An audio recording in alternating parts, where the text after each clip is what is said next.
Welcome back, everybody, to Hugh's Market Minute. I'm Hugh Johnson, chairman of Hugh Johnson Advisors, and I want to just bring you up to date, as I promised I would, bring you up to date on what's going on in the world of financial markets as well as the global economy.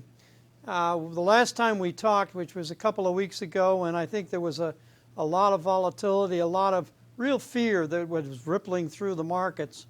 Everybody was caught up in the events of Brexit, the vote in the United Kingdom to exit the Euro, the European Union. Everybody was very worried about that, the implications that might carry for not only the economy of the United Kingdom, the economy of Europe, and also the economy of the U.S. There was a lot of, let's say, short-term hysteria.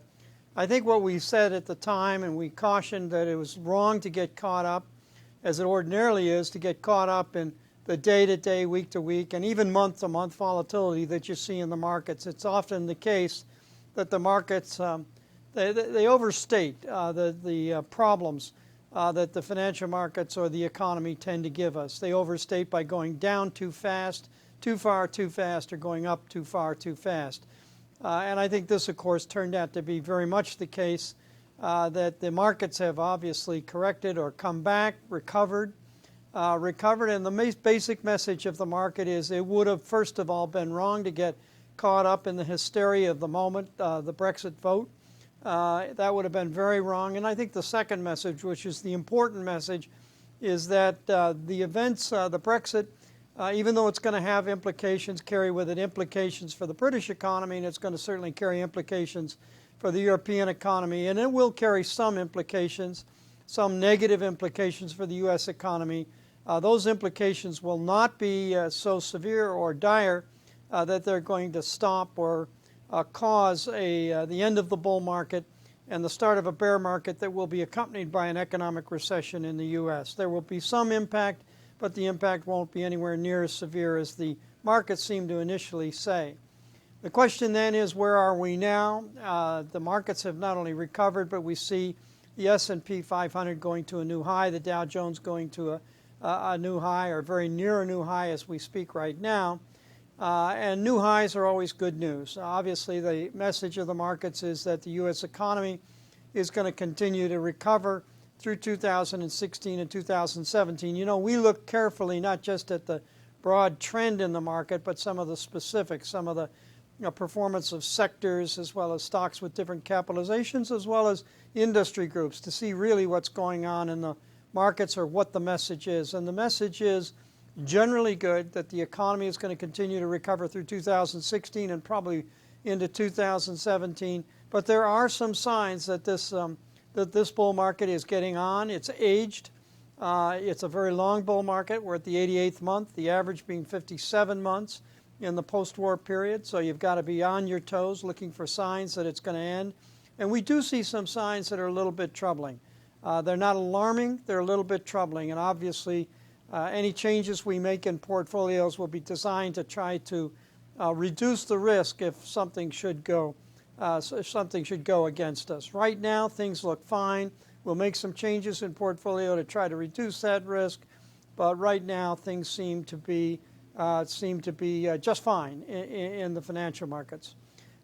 Being a little bit more specific, as we look at 2016, the consensus forecast for the U.S. economy is 1.9%. For 2017, 2.2%. Those are not very big numbers. The big concern, I think, is earnings.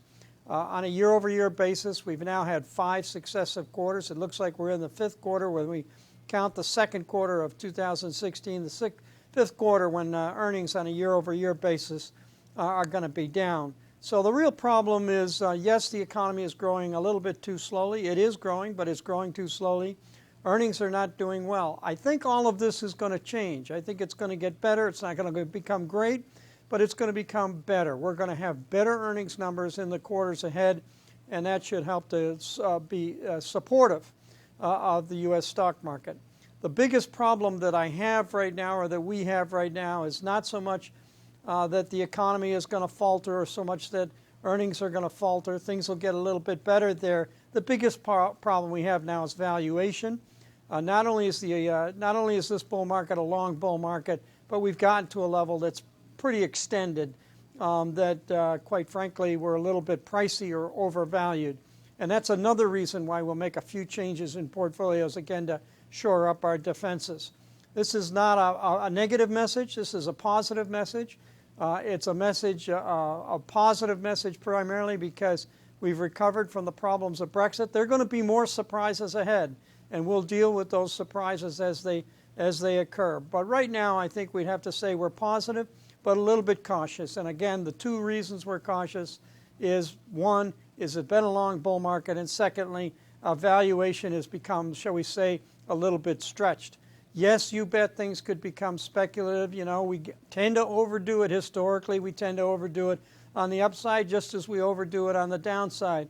But at the same time, we've got to be, on your behalf, we've got to be very, very sensible about things. So it's great to talk to you, and after having recovered from the events that occurred in the United Kingdom vote, it's great that we've recovered, but that doesn't mean we've let our guard down. We continue to watch very carefully for those signs that tell us that we might become or should become a little bit more defensive. Right now we're fine, but again, we'll take a little bit of a move towards defense just to shore up our defenses in case something goes really wrong. It's great to have your confidence. It's wonderful to talk to you. I'll be trying to talk to you a little bit more regularly to bring you up to date on what we're thinking and what we're doing in portfolios. Once again, as I always say, thank you very much for the confidence you've shown in us. And if any of you, if anyone has any questions, feel free to either give me a call, Dan Nolan, of course, who's the president of the firm, or anybody else in the firm. We're all here to take your calls, answer your questions, and just talk about what's going on in the world of finance, as well as the economy, as well as the individual stocks that might be in your portfolio. And again, thanks very much for your confidence.